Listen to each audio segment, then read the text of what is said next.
Amen. Gloire à Dieu. Nous avons passé un bon moment de louange. Je vais souhaiter la bienvenue à notre frère Charité Bétiol. Donc c'est mon frère dans le sang. Voilà. Et parce que mon père et son papa étaient cousins, donc cousins directs. Donc c'est aussi un serviteur de Dieu. Il est aussi dans la vie civile. Donc il est actuellement en stage, donc à l'ENA, et accompagné de son épouse, Bibiche Bétiol. Enchanté. De nous. Voilà. Nous vous souhaitons la bienvenue. Donc bienvenue au milieu de notre communauté. Donc vous voyez, nous faisons des cultes de famille, c'est très chaleureux. Et nous vous souhaitons la bienvenue. Donc je vais inviter le frère. Alléluia. Est-ce que nous sommes contents d'être dans la présence du Seigneur ce matin? Il faut toujours être content d'être dans la présence du Seigneur. C'est une grâce de connaître le Seigneur, mais surtout d'être en sa présence. Vous savez, nous sommes dans des sociétés, dans un siècle aujourd'hui où la présence du Seigneur est répugnée par un certain nombre de personnes. Donc lorsque nous avons le privilège d'être en sa présence, nous devons tirer le maximum de sa présence. Amen. Donc je suis très heureux d'être parmi vous ce matin. Mon épouse également. Nous sommes très heureux d'être ici dans ce beau pays, dans cette belle ville et surtout dans cette belle demeure de notre frère qui nous accueille et qui nous donne l'opportunité de pouvoir partager une parole du Seigneur avec vous ce matin. Amen. Je voudrais d'emblée vous dire que ne regardez jamais le nombre de personnes quand vous êtes dans la présence du Seigneur. Parce que vous êtes plus nombreux que ça. Nous sommes plus nombreux que ce que nous voyons ici. Et je veux vraiment bénir le Seigneur du fond de mon cœur. Et mon épouse en est témoin pour le ministère que le bien-aimé Isaac et son épouse implémentent ici par la grâce de Dieu dans cette ville. Je suis sûr que si c'était une vente à emporter ou bien un restaurant, on en parlerait davantage. Mais on parle moins des choses du Seigneur, pourtant ce sont les choses les plus importantes. Et nous devons tous ici présents nous sentir ambassadeurs du Seigneur. Et c'est à chacun de nous ici présents, dans nos lieux de service, dans nos familles, de parler de ce ministère. Et de faire en sorte que le maximum de personnes viennent à la présence du Seigneur. Parce que comme nous allons le voir, il n'y a aucun bénéfice, aucun profit, si ce n'est en la présence du Seigneur comme nous l'avons chanté tout à l'heure. Donc je veux vraiment bénir le Seigneur pour ce ministère qui nous donne l'opportunité de nous rassembler ici ce matin. Et les cultes de maison ont ceci de particulier, c'est qu'ils sont chaleureux. Étant ici, je peux déjà ressentir votre chaleur tout à côté de moi. Si on était dans une grosse église de 5 000, 10 000 personnes, le pasteur est souvent loin là-bas, l'estrade, vous avez même, il n'y a pas ce contact-là, cette chaleur-là. Le culte de maison, c'est par là que les disciples ont commencé, les assemblées de maison. Et ça permet d'édifier, ça permet d'échanger, ça permet de partager. Parce que c'est ça véritablement le culte de maison, c'est un culte de partage. Ce que le Seigneur a mis sur notre cœur pour son œuvre. Donc c'est ce que nous allons faire ce matin. Nous allons partager la parole du Seigneur. Qui veut lire la parole du Seigneur ce matin? Est-ce que vous voulez lire la parole du Seigneur? Vous savez, si vous sentez que cela est douloureux pour vous, de lire la parole du Seigneur, il faut véritablement prier beaucoup et demander sa grâce. Parce que pour tout enfant de Dieu, quand on passe une journée sans lire la parole du Seigneur, on doit se sentir mal à l'aise. Mais nous passons bien, il y en a qui n'arrivent pas à se priver de leur petit déjeuner, ou de leur déjeuner, ou de leur dîner. J'entends souvent des gens dire on ne saute pas de repas, mais combien d'entre nous sautons des jours, des semaines sans lire la parole du Seigneur? Donc c'est une chose très importante de lire la parole du Seigneur, parce que c'est une lampe à nos pieds qui nous guide et qui nous montre la voie à suivre. Donc ce matin encore, nous allons lire la parole du Seigneur dans le livre de Romains. Je voudrais partager avec vous ce texte.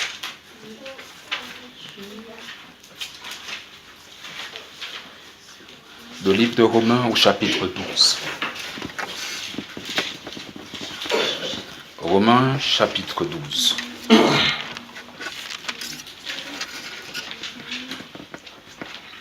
va lire tout le chapitre 12.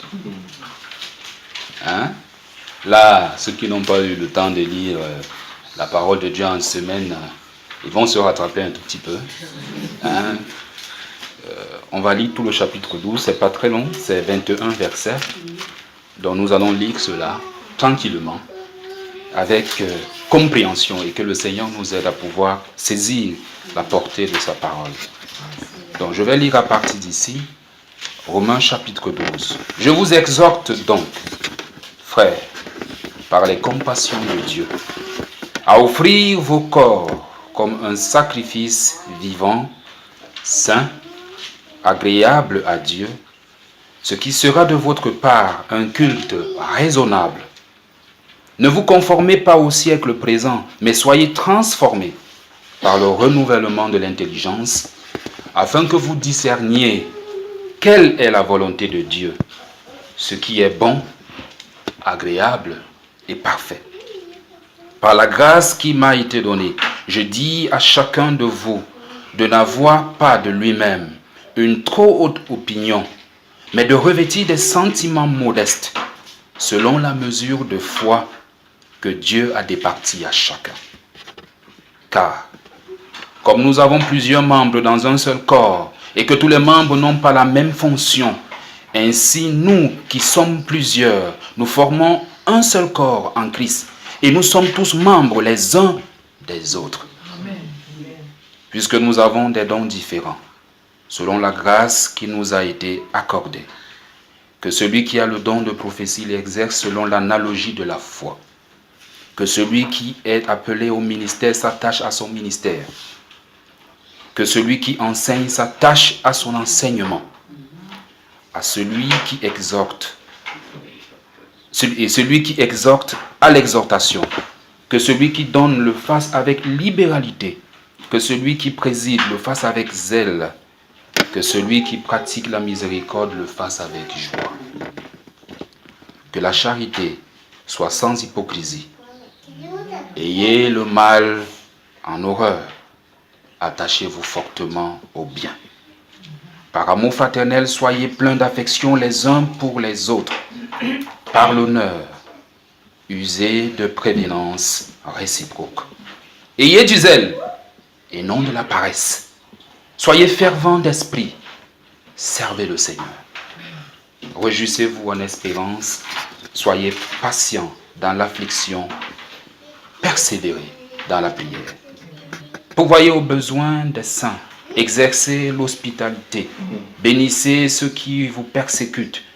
Bénissez et ne maudissez pas. Réjouissez-vous avec ceux qui se réjouissent. Pleurez avec ceux qui pleurent. Ayez les mêmes sentiments les uns envers les autres. N'aspirez pas à ce qui est élevé, mais laissez-vous attirer par ce qui est humble. Ne soyez pas sages à vos propres yeux. Ne rendez à personne le mal pour le mal. Recherchez ce qui est bien devant tous les hommes. S'il est possible, autant que cela dépend de vous, soyez en paix avec tous les hommes. Ne vous vengez point, vous-même, bien-aimés, mais laissez agir la colère. Car il est écrit, à moi la vengeance, à moi la rétribution, dit le Seigneur. Mais si ton ennemi a faim, donne-lui à manger. S'il a soif, donne-lui à boire. Car en agissant ainsi, ce sont des charbons ardents que tu amasses sur sa tête. Ne te laisse pas vaincre par le mal, mais surmonte le mal par le bien. Alléluia. Bénissons le Seigneur pour cette parole. Père éternel, nous voulons bénir ta parole de ce matin. Ta parole est la vie. Et nous prions ce matin que cette parole apporte la vie dans notre vie. Nous prions ce matin que ta parole apporte la lumière dans notre cœur. Que ta parole, Père éternel, nous montre la voie à suivre et qu'elle transforme notre intelligence ce matin. Viens et parle-nous. Viens et convainc-nous. Et que l'Esprit de Dieu descende en ces lieux et subjugue les cœurs et remplisse les cœurs qui sont assoiffés de recevoir de toi, qui sont assoiffés d'entendre de toi. Merci Père éternel de venir et de nous parler ce matin dans la profondeur de ton esprit. Au nom puissant de Jésus-Christ, nous avons prié. Amen. Amen. Ce matin, je voudrais que nous puissions très rapidement échanger sur ce que j'ai envie d'appeler chrétien, mode d'emploi. Chrétien, mode d'emploi. Les enfants de Dieu, en tant qu'enfants de Dieu, nous sommes des créatures de Dieu. Et vous savez, quand vous regardez, lorsque les hommes fabriquent les appareils, tout ce que vous achetez dans les magasins, quand vous prenez un appareil, quand vous achetez un appareil, il y a toujours à l'intérieur un mode d'emploi. On vous dit comment l'utiliser, dans quelles conditions l'utiliser et comment faire pour que cet appareil ne s'abîme pas. Il en est de même pour les enfants de Dieu. Lorsque nous acceptons marcher avec le Seigneur, il nous faut un mode d'emploi pour savoir ce que nous devons faire, mais aussi ce que nous ne devons pas faire. Ce que nous devons faire et comment nous devons le faire. C'est très important pour les enfants de Dieu. Sinon, nous pouvons être enfants de Dieu, mais nous comporter et marcher comme les enfants du monde. Les enfants de Dieu marchent d'une certaine manière. Les enfants de Dieu se comportent d'une certaine manière. Et je suis toujours frappé. Je ne sais pas comment cela se passe ici en France, mais dans nos pays, dans mon pays, quand un enfant ne se comporte pas bien, on dit qu'il est mal élevé. Et généralement, quand on dit qu'un enfant est mal élevé, en réalité, l'injure n'est pas à l'enfant. L'injure est aux parents. En fait, ce que cela veut dire, c'est que les parents n'ont pas bien élevé l'enfant. N'ont pas élevé l'enfant de manière convenante. C'est la même chose pour nous, enfants de Dieu. On peut dire également des enfants de Dieu aujourd'hui, vous êtes mal élevés. Et si on dit d'un enfant de Dieu qu'il est mal élevé, en réalité, c'est qu'on injurie Dieu. Parce que c'est dire que Dieu n'a pas réussi à le domestiquer, à faire de lui un bon enfant. Et nous ne devons pas laisser qu'on dise cela de notre Seigneur. En tant qu'enfants de Dieu, nous devons avoir une attitude qui plaise à Dieu. Une attitude qui est convenable à Dieu. Une attitude qui permette que l'on puisse nous identifier et nous distinguer de ceux qui ne sont pas des enfants de Dieu. Est-ce que dans nos lieux de service, nous sommes distingués comme étant des enfants de Dieu? Comment est-ce qu'on nous connaît dans nos lieux de service? Comment est-ce qu'on nous connaît dans nos familles? Comment est-ce qu'on nous connaît dans notre entourage? Est-ce qu'on nous connaît comme étant des enfants de Dieu? Ceux-là qui ont l'ADN de Dieu en eux. Ceux-là qui ont épousé le comportement de Dieu. Voilà ce que le Seigneur attend de nous. En tant qu'enfants de Dieu, il y a un mode d'emploi que nous devons suivre, que nous devons respecter. Et ce n'est qu'ainsi que nous pouvons cheminer avec Dieu. Ce n'est qu'ainsi que nous pouvons être à l'image de Dieu. C'est ce mode d'emploi qui nous permet d'être à l'image et à la ressemblance de Dieu. Et Paul, que nous connaissons certainement, qui est l'un des grands apôtres du Seigneur, que le Seigneur a touché et a mis à part pour son service, nous fait un enseignement, nous parle, en fait c'est davantage une exhortation que Paul nous fait ce matin. Au verset 1, « Je vous exhorte donc, frères, par les compassions de Dieu, à faire quoi? À offrir vos corps comme un sacrifice vivant, saint et agréable à Dieu. » La recette, le mode d'emploi pour les enfants de Dieu renvoie à un certain nombre de caractéristiques que nous devons pouvoir, par lesquelles nous devons pouvoir nous identifier. Et la première de ces caractéristiques, c'est que nous devons offrir nos corps en sacrifice pour Dieu. Qu'est-ce que cela veut dire? Est-ce que cela veut dire, comme Abraham l'avait fait, que nous irons aussi nous immoler, ou bien nous donner un sacrifice? Jésus-Christ l'a déjà fait pour nous. Il est mort sur le bois du calvaire pour que nous soyons libérés du péché et que nous soyons mis à part pour le service de Dieu. Mais offrir nos corps en sacrifice pour Dieu, c'est nous consacrer à Dieu. C'est la première des choses. En tant qu'enfant de Dieu, le mode d'emploi, et quand vous voyez les recettes toujours, le mode d'emploi pour un appareil, ils mettent toujours plusieurs points. 1, 2, 3, 4, 5, 6, des choses à faire ou à ne pas faire. La première des choses, c'est qu'en tant qu'enfant de Dieu, nous devons nous consacrer à Dieu. Un enfant de Dieu n'est enfant de Dieu que s'il est consacré à Dieu. C'est-à-dire quoi? Être consacré à Dieu. Dieu est mon tout. Sans Dieu, je ne puis rien. Sans Dieu, je ne fais rien.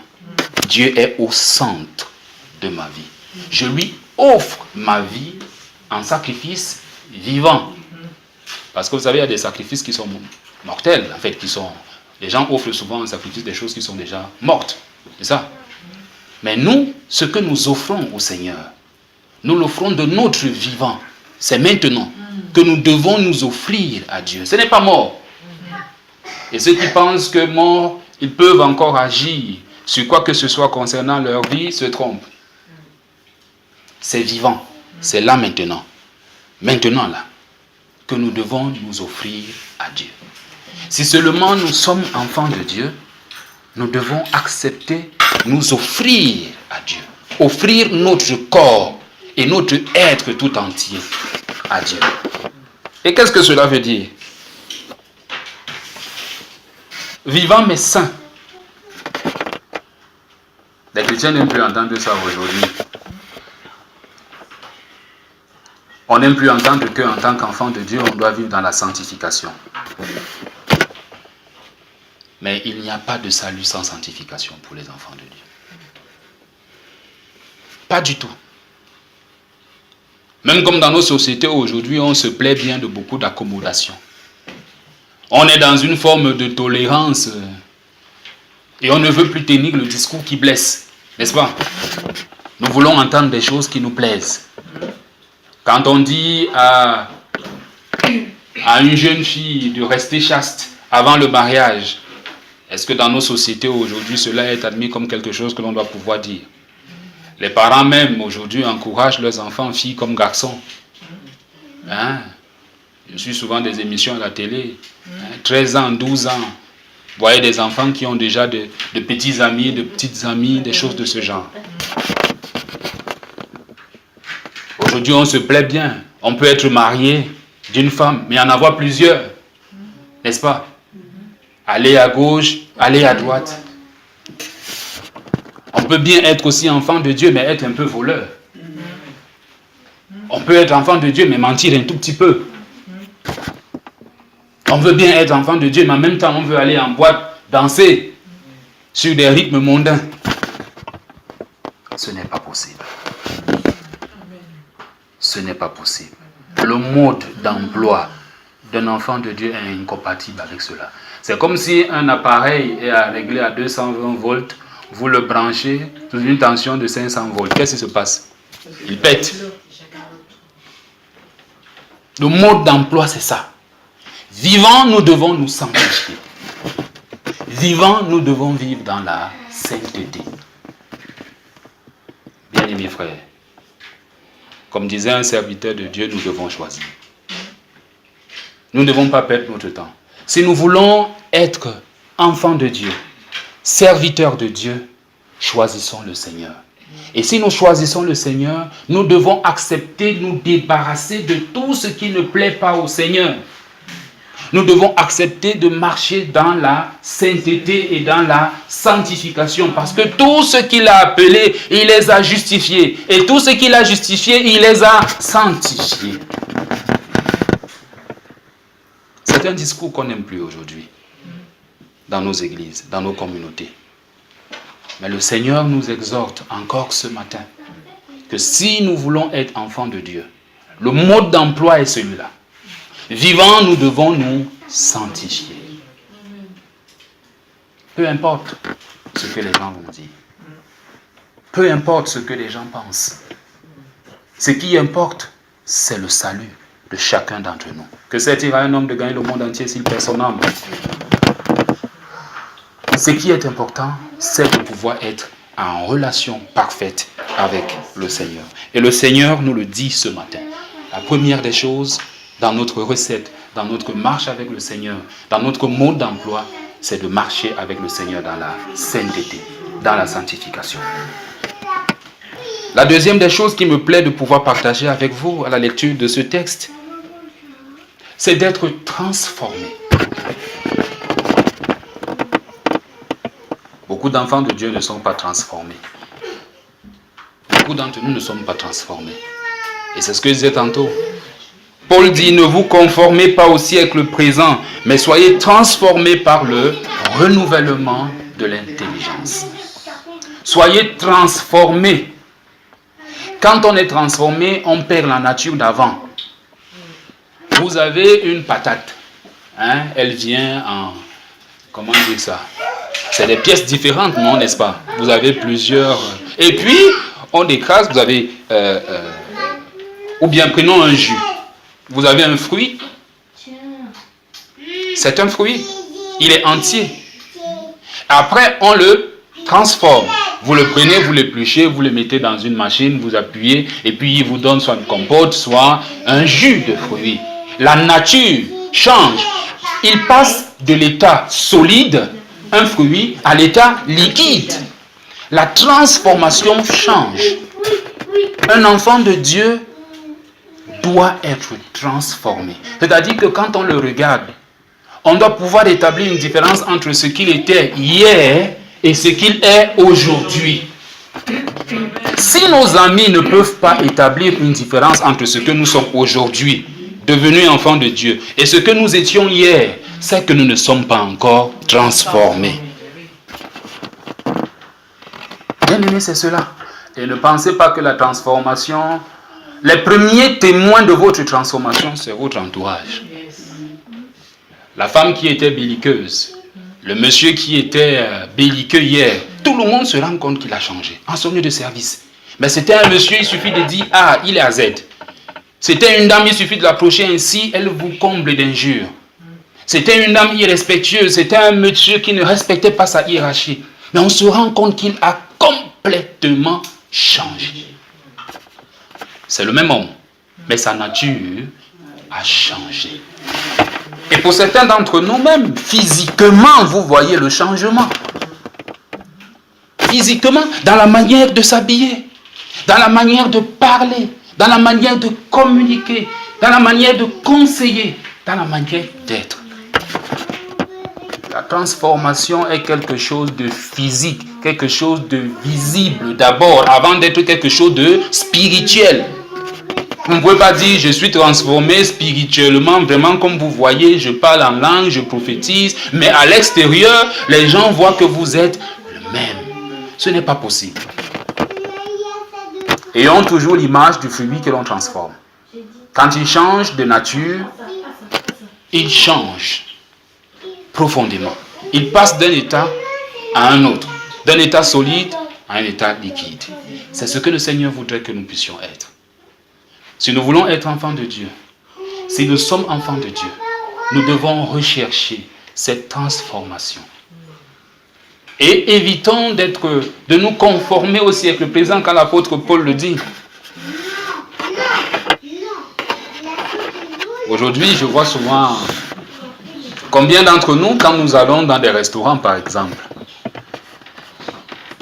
avant de manger, nous prions. Dans un restaurant. Vous allez au McDo, vous allez à KFC, vous allez je ne sais pas où, manger dans un restaurant, vous passez votre commande, on vous apporte à manger. Et puis hop, boum, on commence simplement à manger. Mais pourtant, quand vous êtes à la maison peut-être, avant de manger, vous priez, vous rendez grâce à Dieu. Mais pourquoi quand vous êtes dans un restaurant, vous ne voulez pas rendre grâce à Dieu? Le plus souvent c'est quoi? C'est qu'on se dit, ah, on va venir prier ici là. Les gens vont dire que, mais il fait quoi comme ça? Quelquefois, c'est le regard des autres. Vous savez, dans ces lieux-là, il y a beaucoup de personnes, ça grouille de monde. Et puis, on a peur de ne pas être comme les autres. De faire différemment. Nous devons faire différemment. Nous devons accepter de faire différemment. Et je vous assure, c'est pour notre bien. J'en parle souvent avec mon épouse. Quand on voit ce que le monde est devenu, Ce qu'on nous sert dans ces lieux publics-là, vous pouvez manger même la chair humaine sans savoir que c'est la chair humaine que vous mangez. Mais le simple fait de prier, le Seigneur transforme ça, que ce soit la chair humaine, il transforme ça en chair normale. Donc, ne nous conformons pas à ce que les autres font. Et j'aime bien ce serviteur de Dieu qui dit que vous saurez que vous êtes enfant de Dieu quand, vous voyez, un peu comme, j'ai souvent le plaisir de le voir dans les stations de métro. Les gens vont dans ce sens et d'autres vont dans l'autre sens. Plusieurs personnes vont aller dans un sens et vous allez vous rendre compte que vous naviguez un peu comme si c'était à contre-courant. Eh bien, les gens aiment ça. Mais vous, ça ne vous plaît pas. Pourquoi? Parce que vous êtes transformé par la parole de Dieu. Vous, ce qui vous intéresse, c'est ce que le Seigneur autorise, c'est ce que le Seigneur permet. La véritable transformation que nous devons rechercher, elle vient par là. Et nous n'ayons pas peur d'être différents. Le problème avec les enfants de Dieu aujourd'hui, c'est que nous avons peur d'être différents. Nous avons même peur dans nos lieux de service qu'on nous identifie comme étant enfants de Dieu, comme étant pentecôtistes. Parce que c'est un lot de responsabilité. Si vous avez déjà, vous êtes démontré, vous avez confessé votre chrétienté, votre appartenance à Christ, votre spiritualité, et puis que l'on commence à vous retrouver dans l'adultère, dans la fornication, dans le vol, dans le mensonge, vous vous rendez compte qu'il y a quelque chose qui ne va pas. Le fait de confesser votre chrétienté, votre situation d'enfant de Dieu, vous amène vous-même à avoir un comportement qui soit digne de Dieu. Pour qu'on ne dise pas qu'il est mal élevé. C'est-à-dire qu'il ne reflète pas son Père. Et les gens vont vous dire, mais tu dis que tu es enfant de Dieu, mais pourquoi tu fais ça? Vous avez entendu ce genre de choses quelquefois? Mais n'est-ce pas, tu disais que tu es enfant de Dieu, mais pourquoi tu as fait ceci? Parce qu'ils savent. Et notre meilleur accusateur, c'est le diable. Il sait. Donc, faisons très attention à être enfant de Dieu et à refuser cette transformation de l'intelligence. À ne pas faire comme tout le monde. Ce n'est pas parce que tout le monde le fait que cela est nécessairement bien. Nous devons faire ce que le Seigneur nous permet de faire, ce que le Seigneur nous autorise à faire, ce que le Seigneur nous demande de faire. C'est ça, cette transformation que nous devons pouvoir rechercher. Afin de discerner, et Paul le dit bien, afin que vous discerniez quelle est la volonté de Dieu, ce qui est bon, agréable et parfait. Ce qui est bon à qui? À Dieu. Ce qui est agréable à qui? À Dieu. Pas aux hommes. C'est ça le problème. C'est ce qui est agréable à Dieu qui m'intéresse. Peu importe. Si les gens disent que, écoute, j'ai 20 ans, j'ai 35 ans, j'ai 40 ans, et on en connaît encore aujourd'hui, mon épouse peut être témoin. On a célébré un mariage très récemment d'une femme qui s'est mariée à 45 ans et qui n'avait pas connu d'homme avant. Elle a eu la grâce de connaître le Seigneur très tôt et elle a vécu dans la chasteté. Elle a dit que le Seigneur me donne un mari ou qu'il ne m'en donne pas. S'il m'en donne, tant mieux. Ce sera celui qui va me découvrir. S'il ne m'en donne pas, je vais mourir comme ça, chaste. Dans tous les cas, il vaut mieux mourir chaste et connaître le Seigneur que de mourir avec beaucoup d'enfants et aller à l'enfer. Nous devons choisir. En tant qu'enfants de Dieu, évitons toute forme de compromission. C'est ce que le Seigneur veut nous dire ce matin. Si nous avons choisi le camp du Seigneur, eh bien portons ses maillots. Portons son effigie. N'est-ce pas? Quand le Paris Saint-Germain joue contre Marseille, à partir simplement du maillot, vous savez que ça c'est au Paris Saint-Germain, vous savez que là c'est Marseille. Et quelquefois, même à partir du style de jeu, on peut vous dire, ah, ils jouent comme les Brésiliens, ah, ils jouent comme les Allemands, ils jouent comme les Anglais, n'est-ce pas? Les enfants de Dieu, c'est la même chose. Nous avons un style, nous avons des vêtements qui nous sont propres, nous avons une manière d'être qui nous est propre. Et nous ne devons pas compromettre cela pour quoi que ce soit, ou pour qui que ce soit. Nous avons une identité, un mode d'emploi qui est le nôtre. Et tout ceci, c'est par rapport à la volonté de Dieu. Mais la volonté de Dieu, vous la trouverez où? Bien aimé. Où est-ce que vous allez la trouver? C'est dans la parole de Dieu. C'est dans la parole de Dieu. Chacun d'entre nous, là où il travaille, il y a un mode d'emploi, une façon d'être, une façon de faire. Dans vos entreprises, on vous dit, voici le règlement intérieur de l'entreprise. Vous devez arriver à telle heure, vous devez faire ceci, vous devez faire cela. Chacun d'entre nous, il y a un code de conduite. Mais les enfants de Dieu ne veulent pas être dans le code de conduite de Dieu. On veut être enfant de Dieu, tirer des privilèges de Dieu, des avantages de Dieu, mais avoir notre vie du monde, nous comporter comme nous voulons, mais non, ce n'est pas possible. En tant qu'enfants de Dieu, nous devons nous soumettre à un mode d'emploi. Nous devons être utilisés comme celui qui nous a fabriqués voudrait que nous soyons utilisés. Nous devons être à la tension normale que Dieu a voulu pour nous. Nous devons, dans l'utilisation que nous faisons de notre corps, qui est un instrument, qui est le temple du Seigneur, nous devons que tout ceci soit en adéquation avec la volonté parfaite de Dieu. Voilà le mode d'emploi que le Seigneur voudrait que nous puissions avoir. La sanctification, mais également la transformation.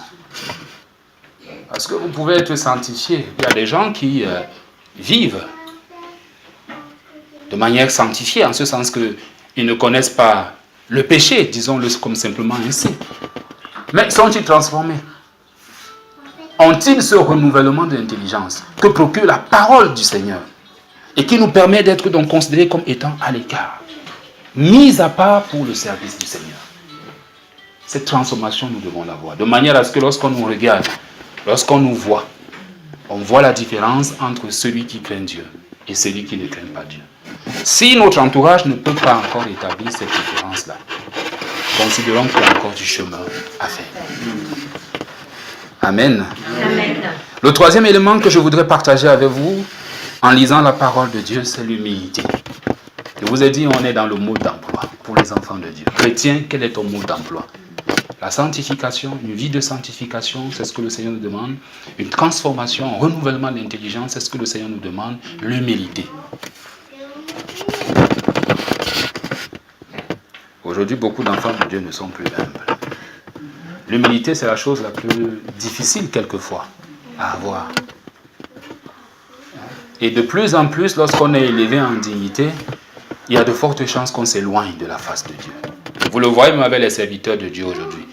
Quand, à travers eux, le Seigneur opère des miracles, ils ont tendance à se substituer à Dieu et à prendre la place de Dieu, à vouloir qu'on les adore en lieu et place de Dieu. L'humilité, on dit souvent, précède la gloire. Le Seigneur veut que nous soyons humbles. Et vous savez, la meilleure façon de concevoir l'humilité, je dis souvent à mes enfants, c'est de considérer que nous sommes un cadavre. Vous pouvez faire ça. Considérez que là où vous êtes là, vous êtes un cadavre. Puisque c'est ce que nous sommes. Alors regardez le cadavre. Vous voyez le monsieur qui gonflait tout à l'heure, qui tempêtait tout à l'heure, qui était sur ses grands chevaux. Dès lors que le Seigneur lui enlève le souffle de vie, il est posé là par terre. Il n'est rien. Même le plus petit des enfants peut venir le taper. Même s'il était fort comme, comment on appelle encore le judoka là, qui a gagné hier. Teddy Riner. Voilà, Teddy Riner. Même s'il est aussi fort que Teddy Riner. Si Teddy Riner est ici maintenant et qu'il est mort, mais n'importe qui peut le taper, peut... voilà. Si nous avons en nous-mêmes l'image selon laquelle nous ne sommes rien, nous n'avons rien, nous ne pouvons rien, si ce n'est ce que Dieu nous donne. Si nous pouvons parler, c'est parce que le Seigneur nous donne le souffle de vie. Pourquoi ne pas être humble? Pourquoi ne pas nous abaisser et laisser que seul le Seigneur prenne la première place? L'humilité est quelque chose de très difficile à avoir. Nous avons véritablement besoin d'être transformés pour que cette humilité puisse véritablement nous briser. Parce que pour être humble, pour plusieurs d'entre nous, cela demande du brisement. Voyez, quand simplement quelqu'un vous énerve, il y a une expression chez nous, on vous dit, est-ce que tu sais à qui tu as fait? Quelqu'un vous a fait du tort et puis vous lui dites, est-ce que tu sais même à qui tu as fait? Est-ce que tu sais à qui tu parles? En réalité, quand tu le dis, il fait référence à quoi? à ce qu'il est.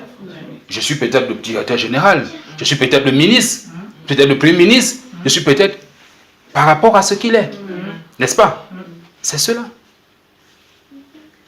Et tout ceci a tendance à nous donner l'impression que nous avons une importance. Nous sommes des surhumains. Mais nous ne sommes rien d'autre. Un jour, j'ai demandé à... Notre premier ministre était malade. Et vous savez, chez nous, le protocole est souvent très fort. Le matin, quand le premier ministre arrive au bureau, quand la sirène annonce son arrivée à 7h30 du matin, il y a un véhicule qui ouvre la route, et puis il y a son véhicule, et puis il y a l'escorte sécuritaire, et puis avant qu'il ne mette le pied sur terre, les gardes du corps sont descendus. Si vous descendez les marches de ce côté-ci, on vous bloque. Si vous étiez dans l'ascenseur et que l'ascenseur s'ouvre, quand il passe, on vous bloque. On assure sa protection jusqu'à ce qu'il entre dans son ascenseur et puis qu'il monte à son bureau. Et un jour, le Premier ministre était malade. Et j'arrive, je constate qu'il n'est pas là, je demande au gars de la sécurité, mais le Premier ministre n'est pas là aujourd'hui. On me dit il est malade. Je dis, ah bon? Il est malade? Ils me disent oui. Mais où étiez-vous pour que le Premier ministre soit malade? C'est pas vous qui essayez d'assurer sa sécurité? Ben c'est nous, mais où étiez-vous? Comment vous avez fait pour que la maladie atteigne le Premier ministre alors que vous êtes chargé d'assurer sa sécurité? Puisque le matin, quand on vient ici, vous nous barrez la voie, puisque nous, on peut attenter à la vie du Premier ministre. Mais la petite maladie, vous n'avez pas pu l'empêcher d'atteindre le Premier ministre. Pour leur faire comprendre que nous ne sommes rien. Nous ne sommes que ce cadavre-là. C'est un corps dépouillé dans lequel le Seigneur a insufflé le souffle de vie. Et dès qu'il enlève nos fonctions, nos grades, nos représentations, notre richesse, tout ce que nous sommes. Mais une seule chose peut nous permettre d'être quelque chose. C'est si nous sommes transformés et attachés au Seigneur. Parce que lui, il deal avec des gens qui sont comme lui. Ceux qui ont sa nature. Ceux qui fonctionnent comme lui. L'humilité, c'est quelque chose de très important pour les enfants de Dieu. C'est très important. Et c'est souvent difficile à voir. Nous devons y travailler au quotidien. Pour que... Et vous savez, c'est pour cela que quand vous êtes béni par le Seigneur met à côté de vous un conjoint. Vous savez, on perd souvent cela de vue. Quand Dieu a fait Adam, il a dit il n'est pas bon que l'homme soit seul. Et Dieu avait vu tout cela longtemps avant nous. Pourquoi, lorsque vous êtes avec votre épouse ou avec votre époux, pour des couples harmonieux, avant de faire quelque chose, on échange, on consulte. Monsieur consulte madame, madame consulte monsieur. Et vous allez vous rendre compte que de manière bénéfique, quand vous travaillez ensemble, cela vous prémunit contre un certain nombre de choses. Pourquoi? Parce que vous avez le point de vue de l'autre. Et généralement, quand vous voulez vous écarter de la ligne, quand vous voulez vous écarter du chemin, soit c'est votre époux, soit c'est votre épouse qui vous dit attention. Là, ce que tu es en train de faire là, ce n'est pas bien. Attention. L'autre essaye de vous remettre sur le droit chemin. C'est comme ça. C'est pour ça que le Seigneur n'a pas voulu que nous soyons seuls. Il a voulu que nous soyons accompagnés dans notre marche. Parce qu'il savait. On dit souvent chez nous que la rivière est tortueuse parce qu'elle n'a pas eu de conseillère. Et lorsque vous êtes avec votre conjoint ou avec votre conjointe, ces conseils vous aident à ne pas être tortueux ou sinueux, mais à être droit. C'est comme ça. À marcher avec le Seigneur. Et mais rassurez-vous, si vous n'êtes pas marié, vous êtes marié avec le Seigneur Jésus-Christ. Vous êtes marié avec le Seigneur Jésus-Christ. C'est le meilleur des mariages, parce que ce mariage n'a pas de fin. Le mariage que nous avons là, ma chérie et moi, on se dit toujours, le jour où je meurs, bon, le mariage est fini. C'est pas ça. Oui, c'est ça. Donc le mariage, il finit avec la mort. Alors, il n'y a pas de mariage au ciel. Mais le mariage, l'alliance que nous nouons avec le Seigneur Jésus-Christ, ici-bas, vivant, elle est éternelle. Elle continue dans le royaume des cieux. D'ailleurs, elle commence là-bas. Parce que ici, ce ne sont que des prémices de ce que cela sera. Bien aimé, je voudrais achever avec un certain nombre de points, mais qui sont très essentiels. Paul dit au verset 9, que la charité soit sans hypocrisie. Ayez le mal en horreur. Attachez-vous, comment? Fortement au bien. c'est le bien selon Dieu. Ce n'est pas le bien selon le monde. Parce que le monde peut trouver qu'un homme épouse un homme, c'est bien. Qu'une femme épouse une femme, c'est bien. Ça, c'est le monde. Nous, c'est le bien selon la volonté parfaite de Dieu. Parce que Dieu nous dit ce qui est bien et ce qui n'est pas bien. C'est pour cela que nous devons, bien aimés, avoir pour habitude de consommer sa parole. La parole de Dieu doit être un repas pour nous. Nous devons pouvoir la consommer. Et c'est pour cela que, bien aimés, nous qui sommes dans une famille, une communauté comme celle-ci, je vous invite et je nous invite à lire régulièrement la parole de Dieu. Je vous assure, si vous prenez l'habitude de lire la parole de Dieu, quelque chose se fera et se produira dans votre vie. Amen. C'est vraiment une lampe. Quelquefois, vous serez en train de vouloir faire quelque chose et vous sentez au fond de vous, si vous avez le cœur ouvert à la parole de Dieu, quelque chose qui vous dit, attention, ce que tu fais n'est pas bien. Mais ce n'est pas bien par rapport à quoi?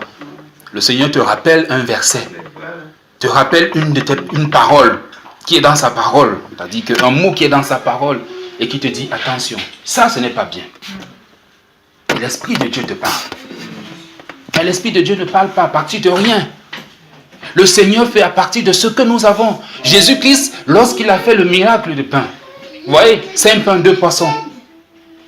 Mais c'était pas. Il pouvait prier et dire que le pain descende. Et le pain pouvait tomber du ciel. Le poisson aussi. Mais il a demandé aux disciples, qu'est-ce que vous avez?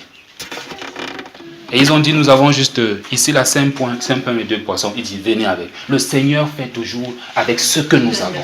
Et il multiplie ce que nous avons.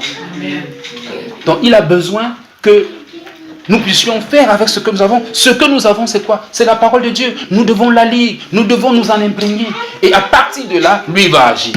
N'essayons pas de faire avec nous-mêmes. Lui veut faire avec le peu que nous avons. Mais pour que nous fassions ce peu-là, pour que lui maintenant puisse effectuer les miracles et multiplier ce qu'il a envie de multiplier. Ayons le mal en horreur et attachons-nous fortement au bien. Aujourd'hui, beaucoup de gens n'aiment pas faire le bien.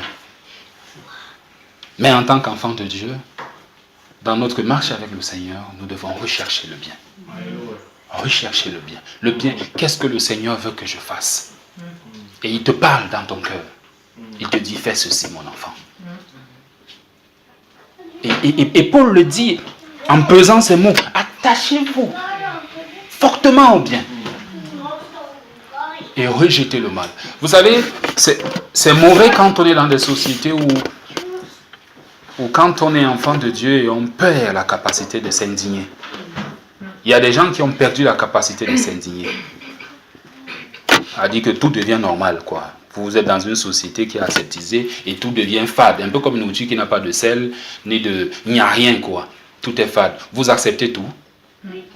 Et ce qui est bien et ce qui ne l'est pas. D'ailleurs, vous ne savez même pas ce qui est bien et ce qui ne l'est pas. Non. Un enfant de Dieu ne doit pas être fade. Nous sommes le sel de la terre. C'est-à-dire quoi? C'est-à-dire que c'est nous qui donnons du goût. Et celui qui a du goût peut savoir si c'est salé ou si ce n'est pas salé. Savoir ce qui est bien et ce qui n'est pas bien. Mais tout ceci ne vient que de la parole de Dieu. C'est la parole de Dieu qui nous éclaire et qui nous permet de savoir ce qui est bien et ce qui n'est pas bien. Amen. Par amour fraternel, soyez pleins d'affection les uns pour les autres. Par honneur, usez de prévenance réciproque. C'est souvent bien, de voir comment les gens s'adressent aux autres. Dans les lieux publics, dans les établissements recevant du public. Le chrétien doit avoir une langue châtiée. Le chrétien doit être respectueux. Nous ne devons pas être... Vous voyez comment les gens du monde sont. Ils ont la colère en eux quelquefois. Et vous voyez comment les gens s'adressent aux autres, mais avec une brutalité assourdissante. Non. Je n'avais pas dit que nous ne devons pas être capables de revendiquer nos droits. Mais nous devons pouvoir le faire, mais de manière tempérée. Un enfant de Dieu est un enfant brisé. Même quand il parle, même dans l'énervement, on sent qu'il y a derrière En back-office, il y a la bonne éducation que procure la parole du Seigneur. C'est ça, c'est ce qu'il entend ici par prévenance. Et prévenance, vous voyez, quand quelqu'un a les bonnes manières, un enfant de Dieu, c'est aussi ça, avoir de bonnes manières. Comment est-ce que nous allons pouvoir évangéliser quand dans notre entourage, nous n'avons jamais dit bonjour aux uns aux autres? Comment est-ce que vous pouvez évangéliser dans votre lieu de service quand vous ne dites jamais bonjour aux gens? Comment? Vous venez, vous ne saluez jamais les gens, vous ne savez pas prendre des nouvelles des collègues, vous ne savez pas, bon, c'est encore plus compliqué dans des sociétés comme celle-ci, où c'est vraiment le genre de chacun pour soi. Mais comment est-ce que vous allez pouvoir dire à quelqu'un, écoute bien-aimé, le Seigneur t'aime? À quelqu'un que tu ne dis pas bonjour, quelqu'un que tu ne salues pas. Vous traversez le matin comme si vous êtes vu la nuit. Même quand on s'est vu la nuit, le matin quand on se lève, mon épouse et moi, bonjour bébé. Est-ce que tu as bien dormi? Donc pour dire que même quand on a dormi ensemble, cela ne nous empêche pas, de pouvoir poser cette question, de pouvoir demander cela. À plus forte raison lorsqu'on n'a pas dormi ensemble et qu'on rencontre des collègues au bureau. C'est aussi ça le mode d'emploi de l'enfant de Dieu. Un enfant de Dieu, c'est un ensemble de choses et qui nous distingue, je le disais tantôt, de ceux qui ne connaissent pas le Seigneur. Et si eux, ils n'ont pas l'habitude de faire ainsi, nous ne devons pas suivre leurs traces. Nous devons pouvoir marquer notre différence. Et là, ils vont se dire, mais celui-ci, il me dit bonjour. Que je le veuille ou pas, il est toujours en train de me dire bonjour. Il est toujours souriant, même quand c'est difficile. Je vous assure que ces choses-là touchent, les frappent, distinguent, les marquent. Nous devons considérer ce que le Seigneur nous dit comme étant quelque chose qui nous aide dans notre manière d'être avec lui. Ayez du zèle et non de la paresse. Hein? La paresse. Hein? Nous, les enfants de Dieu, nous sommes très paresseux. Prier, c'est tout un problème. C'est une torture, n'est-ce pas? N'est-ce pas? Pour plusieurs d'entre nous, prier, c'est une torture. Pour plusieurs d'entre nous, lire la parole de Dieu, c'est une torture. On n'a jamais du temps. Pour Dieu, on n'a jamais du temps. Mais pour nous-mêmes, nous avons beaucoup de temps. Pour nos choses. Servez le Seigneur. Servez le Seigneur. Vous voyez ce que les servants font dans les restaurants et autres? Vous voyez comment ils font? Ils marchent, ils viennent, ils prennent des recettes. Ils vont, ils passent la commande, ils reviennent avec les plats, ils débarrassent. C'est comme ça que nous devons être pour le Seigneur. C'est-à-dire que nous devons être là en train de faire des choses pour sa gloire. C'est ça. Serviteur du Seigneur, c'est quelqu'un qui est engagé pour faire les choses du Seigneur. Est-ce que nous le servons? C'est ça le mot d'emploi. Vous voyez que c'est une lourde responsabilité que de dire qu'on est enfant de Dieu.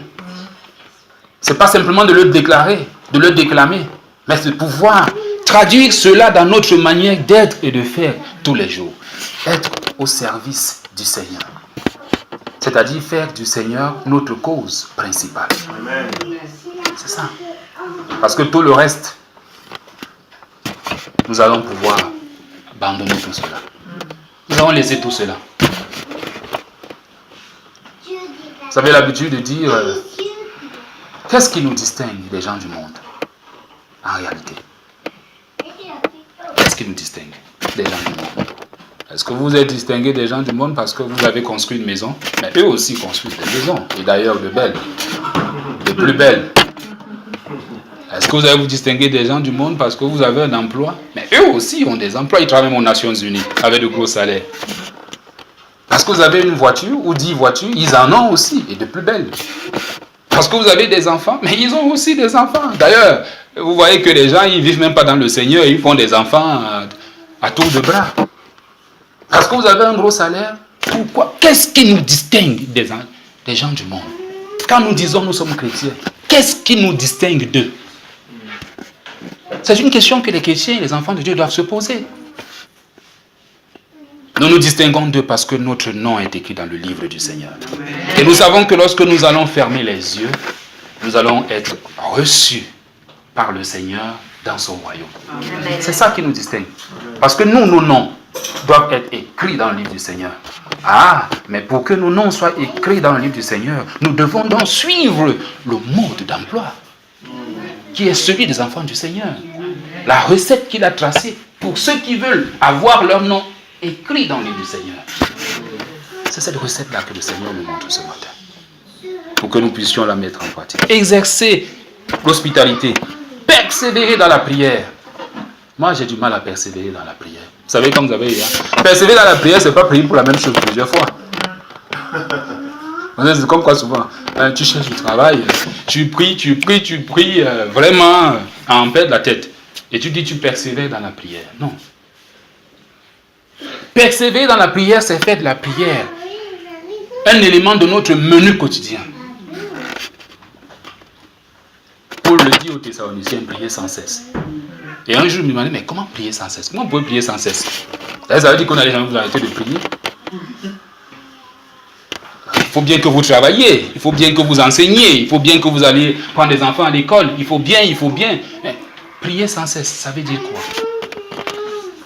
Et un jour, un serviteur de Dieu, à travers un message, m'a fortement apporté la révélation qui me manquait pour cela. C'est être constamment dans un état d'esprit de prière. Même quand je travaille maintenant, même quand je travaille, il faut que mon esprit soit dans la prière. Même quand je marche, vous êtes dans le métro, dans le RER, là où c'est bondé. À un moment donné, vous sentez en vous la présence de Dieu. Et vous commencez, vous êtes constamment dans cet état de prière. Seigneur, me voici dans ce RER. Touche les cœurs de ceux qui sont ici. Même si je ne peux pas. Mais ils sont ici, beaucoup qui ne te connaissent pas. Seigneur, touche-les. Dans ce monde où tout va à volo, touche-les d'une manière ou d'une autre. Vous êtes là, le métro fait, il va à gauche, il va à droite, mais vous êtes là. Vous priez pour ça. Vous êtes au bureau avec vos collègues, vous travaillez et de temps en temps, dans votre cœur, vous avez la pensée du Seigneur et vous priez. C'est ça, persévérer dans la prière. C'est que régulièrement, constamment, nous devons être en communion avec le Seigneur. De lui parler. C'est pour ça que nous n'avons pas besoin pour nous d'être forcément à l'église. Parce qu'il y en a qui ne prient qu'à l'église. Ou alors de fermer tout autour de nous et de nous concentrer. Non.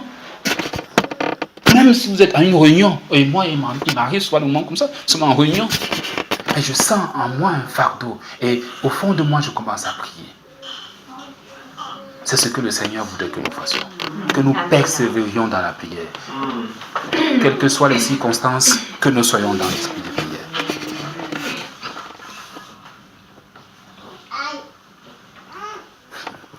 Le Seigneur nous demande souvent des choses difficiles. Bénir ceux qui nous maudissent. Qui vous maudit? Celui qui ne vous veut pas du bien. C'est ça. Vous avez dans nos lieux de service, nous avons souvent des gens qui sont contre nous. Vous ne comprenez pas pourquoi, mais ils sont vraiment vent debout contre vous. Dans votre voisinage. Mais le Seigneur, c'est un véritable défi pour les enfants de Dieu. Quelqu'un ne vous apprécie pas. Il vous méprise même quelquefois. Mais vous ne devez pas avoir cette attitude. Vous devez être, n'est-ce pas, prompt à bénir cette personne. Vous savez, même si nous ne pouvons peut-être pas le lui dire physiquement, parce que peut-être nous avons peur de quelques représailles ou alors d'une certaine attitude désobligeante de sa part. Dans notre chambre, dans notre maison, prions pour la personne. Seigneur, je te présente le cas de tel qui ne m'adresse pas la parole, qui ne me veut pas du bien, qui pense du mal pour moi. Seigneur, je te prie de le toucher. Je te prie de le bénir afin que dans cette bénédiction, qu'il puisse se rapprocher de toi. Lui ne sait pas, mais vous, tous les jours, vous priez pour lui. Et un jour, le Seigneur, dans sa grâce, va le toucher. Il ne saura même pas que ce sera à travers votre prière. Mais si maintenant, parce que, effectivement, vous avez des problèmes avec un bien-aimé, un voisin, un frère, un collègue, et puis maintenant, votre prière, c'est Seigneur, frappe-le. Je vois souvent des enfants de Dieu qui ont des prières. Non. Tout ce que nous devons combattre, c'est jamais nos bien-aimés. Qu'ils craignent le Seigneur ou pas. Mais c'est le diable qui agit à travers eux. Lui, et vous savez, dans la prière, vous avez la capacité de tuer sans être condamné. Mais c'est le diable qu'il faut suivre à ce moment-là. C'est lui. Seigneur, l'esprit qui est derrière cet homme, je le brise au nom de Jésus-Christ. Je le détruis. Je l'envoie dans le fond des ténèbres. Ah, vous pouvez le faire pour cet esprit méchant qui est en lui. Parce que quand Dieu a créé l'homme, il a créé bon. Amen. Ne prenons jamais les invectives et les difficultés que nous avons avec nos bien-aimés, avec nos frères, comme venant d'eux. Et si nous réussissons à comprendre que c'est le diable qui agit à travers eux, nous allons non pas nous attaquer à eux, mais nous attaquer à l'esprit qui agit en eux. Et c'est ce que le Seigneur attend de nous. Non, c'est pas lui. C'est pas Matthieu, c'est pas Jacques. Mais quel est l'esprit qui le pousse à faire ça? Parce que pour qu'il le fasse, il faudrait qu'il y ait un esprit qui le pousse à le faire. Et c'est cet esprit-là que moi je vais combattre. C'est ce que nous devons pouvoir faire. Et ainsi, nous allons faire ce que Paul demande de faire, rechercher ce qui est bien devant tous les hommes. Je voudrais bénir le Seigneur pour ce temps que nous avons passé devant sa parole et prier véritablement que ces éléments que nous avons vus puissent véritablement nous édifier et nous permettre de marcher avec lui, avec des cœurs transformés, pour que nous puissions nous rapprocher davantage de lui. Mais vous savez, nous ne pouvons pas de nous-mêmes. Nous avons besoin de la grâce, de la puissance de l'Esprit de Dieu, pour qu'il nous aide. C'est pour cela que Jésus, quand il partait, il a dit, je m'en vais, mais je ne vous laisse pas seul. Je vous enverrai un consolateur, le Saint-Esprit, qui vous rappellera ce que je vous ai prescrit. Nous avons besoin de cet Esprit du Seigneur pour qu'il nous parle, pour qu'il nous aide. Donc maintenant, je voudrais que nous puissions fermer nos yeux et que nous puissions prier le Seigneur. Que chacun d'entre nous prie le Seigneur et lui dise, Seigneur, donne-moi ton esprit et que ton esprit m'aide à pouvoir être un enfant de Dieu suivant le modèle que tu as défini dans ta parole de ce matin. Prions le Seigneur. Béni sois-tu, éternel mon Dieu, mon roi. Je te rends toutes les actions de grâce ce matin pour ce texte que tu nous as permis de partager. Nous avons dit beaucoup de choses qui viennent de toi, Père éternel. Je prie, Père éternel, que tu puisses nous toucher, Père éternel. Donne-nous ton esprit, Père éternel, de pouvoir être non pas ceux qui écoutent ta parole, mais ceux qui mettent ta parole en pratique. Nous ne voulons pas être des chrétiens oublieux, Père éternel, mais nous voulons être ceux-là qui pratiquent ta parole, qui sont exemplaires de ta parole, parce qu'ils mettent en œuvre ta parole. Merci Jésus-Christ. Béni sois-tu, Père éternel. Père éternel, ce matin encore, nous venons à toi et nous voulons te remercier pour cette parole que tu nous as donnée. Seigneur, c'est parce que tu nous aimes que tu nous parles. C'est parce que tu nous aimes que tu veux que nous puissions être transformés, que nous puissions être le plus proche de toi, que nous puissions te ressembler. Seigneur, c'est parce que tu nous aimes, que tu nous montres la voie à suivre. Nous voulons te dire merci pour ta parole de ce matin. Elle est sortie de la bouche d'un homme. Mais Père éternel, je prie qu'elle puisse transformer les cœurs qui ont été disposés à ton écoute. Seigneur, que ta parole puisse bouleverser ce qui en nous constitue une résistance au changement. Seigneur, que par ton Esprit Saint, que tu descendes dans nos vies et que tu nous enseignes la sanctification, que tu nous enseignes la transformation, que tu nous enseignes l'humilité, que tu nous enseignes, Père éternel, à pouvoir vivre dans la tempérance, que tu nous enseignes, Père éternel, à persévérer dans la prière, que tu nous enseignes l'hospitalité, que tu nous enseignes, Père éternel, à vivre en recherchant le bien. Oh Jésus-Christ, nous ne pouvons pas le faire sans ton aide, sans ta grâce, sans ton esprit. C'est pour ça que je prie ce matin, pour autant que nous sommes ici, que tu nous remplisses et que tu remplisses nos cœurs de ton Esprit Saint, afin qu'il puisse, Père éternel, nous édifier dans notre marche avec toi, Père éternel.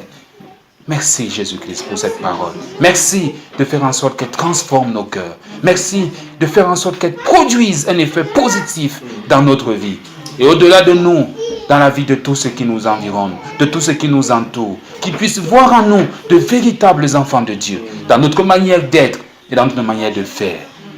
Merci, Père éternel, pour cette matinée. Reçois la gloire, Père éternel.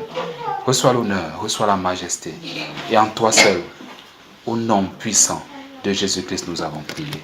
Amen. La parole de Dieu libère. Elle nous donne la vie, la joie et la paix. La parole de Dieu est authentique et ne change pas. La parole de Dieu pénètre toute obscurité et éclaire la vie de tout homme. La parole de Dieu ne doit pas être diluée, ni falsifiée, ni déformée. Jésus-Christ est la lumière du monde. Jésus-Christ est le chemin, la vérité et la vie. Revenez au fondement de la parole de Dieu. Amen. Moi et ma maison, nous servons l'Éternel. Le chant de Dieu, la semence originelle et authentique. Le chant de Dieu, foi, espérance et amour.